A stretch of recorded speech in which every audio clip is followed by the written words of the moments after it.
ওনার হাসিটা আমি বলতে পারি না, আমার কাছে এত ভালো লাগে তা বলার মতন না। ওনার অনেক কাছ থেকে আমি দেখছি যে এইরকম তাকে হত্যা করবে আমরা কোনোদিন ভাবি না। আমি কর্মজীবী দলের কেন্দ্রীয় কমিটির মহিলা সম্পাদক। ম্যাডাম রে আমি কাছ থেকে আমি দীর্ঘদিন 10 বছর ম্যাডামের সাথে আমি ছিলাম, জাতীয় সংসদে ছিলাম। সে একটা ভালো মানুষ ছিল।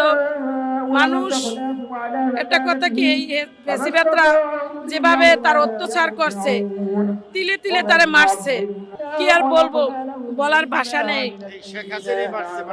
ওনার সাথে আমি ছপরে যাইতে পারি নাই। ওনার সাথে আমি সরকারি চাকরি করতাম, তো আমি জাতীয় সংসদে ছিলাম।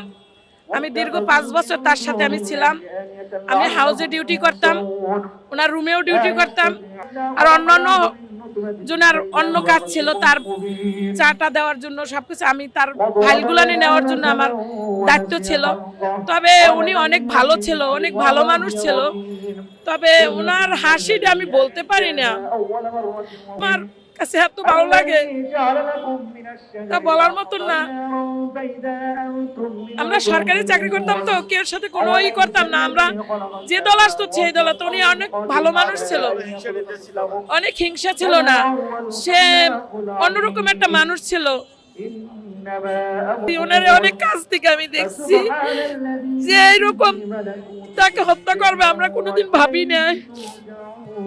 তারপর আমার চাকরিটা চলে যায়, যখন আমার ফ্যামিলি সবাই বিএনপি করে, যখন শুনছে আমি চাকরি, আমরা সব বিএনপির লোক, তখন আমার এই সরকার আর পর আমার চাকরিটা চলে যায়।